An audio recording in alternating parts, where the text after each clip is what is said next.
Ruth Mauterstock is 90 years old, and she knows there's something wrong with her memory. She looks at the pictures on the wall of her studio-style apartment, and they seem to confuse her. I don't have too much remembrance because I had what was it I had? Well, you've forgotten some things. I had forgotten a lot, things. You've forgotten some things Yeah. as you've gotten older, the last couple of years. Yeah, that's right. And that's why it's really helpful for me to bring the pictures. Yeah, he has all those pictures. Bob Mauterstock visits his mother twice a week at the assisted living facility Harbor Point at Centerville on Cape Cod, and he often brings his iPad. It's loaded with pictures of graduations and birthday parties that date back to when Ruth was just a girl. Bob says the photos help her remember. That's when you took me to college, when I first got to college. Where did you go to college? I don't even remember. Princeton. Princeton. How could I forget that, huh? Yeah. When Harbor Point opened 11 years ago, it was the first assisted living facility on Cape Cod specifically for people with Alzheimer's and memory impairment. It used to be that the only option outside the home for people with Alzheimer's was a nursing home. But over the past decade, the elder industry has reacted to the growing number of Alzheimer's patients, creating assisted living facilities where almost all patients can spend the duration of their lives. People don't come here to get better, but they come here to live well within the disease process. That's Sandra West, Harbor Point's executive director. The perception for this generation has often been, don't move me to a nursing home. Well, we're not a nursing home, and it takes a visit to come in, to look around, to get the feel of the community. West says Harbor Point feels more like a bed and breakfast than a long-term care facility, and she's right. It has thick carpets and art-covered walls. Residents attend yoga classes and tea parties. Workers can assist with everything from bathing to eating, but unlike nursing homes, skilled nursing care is not provided.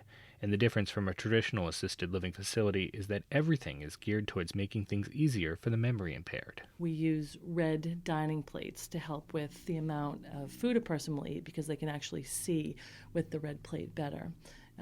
There are a lot of little things throughout the community that make a big difference. Wider hallways, brighter lighting, easy access to the outdoors, no thresholds, everything's level, things like that. Before arriving a year and a half ago, Ruth lived in a traditional assisted living facility in Longmeadow, about 3 hours away. But she began having trouble caring for herself, and bringing in home health aides only confused her.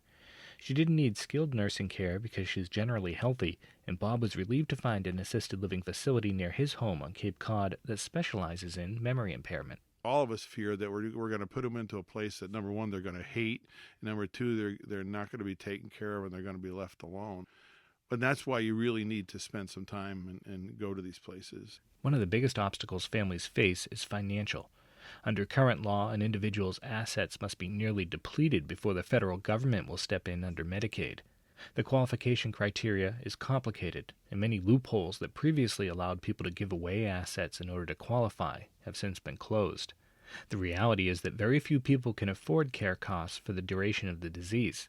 In 2009, the national average for a year at an assisted living facility specializing in dementia care was about $55,000. A nursing home was about $87,000. In Ruth Mauterstock's case, Bob says she pays $250 a day, which is based on the level of care she needs. It's so complex. It's incredibly complex that most families have a real difficult time dealing with it because the sources of funding, where you can get funds, what you can do, what you can't do, are very complicated and very difficult. When it comes to sorting out all the finances, Bob has a leg up. He was a certified financial planner before he retired. Since then, he's taken an interest in long-term care issues, even writing a soft-cover book called Can We Talk?, a financial guide for baby boomers assisting their elderly parents. I learned for myself how difficult it is to tell your parents or parent what to do. It's a reversal of roles. People who work with and advocate for Alzheimer's patients commonly recommend buying long-term care insurance, which pays for both institutional and home care. But premiums are expensive. Tom Grape is CEO of Benchmark Senior Living, which operates 44 senior living communities in New England. He says the industry is prepared to handle the growing number of Alzheimer's patients, a population expected to reach 140,000 people in Massachusetts alone in the next 15 years.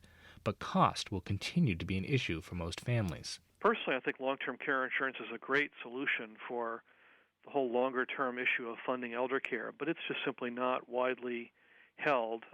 It's growing, but it's I think we have 4 or perhaps 5% of our residents are paid for through long-term care insurance. The most recent census numbers show that about 54,000 residents of Cape Cod are age 65 or over, which translates into an estimated 9,000 people living with Alzheimer's here.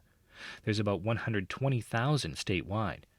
Bob Mauterstock says he didn't expect that his mother would be one of them, but he didn't leave it to chance.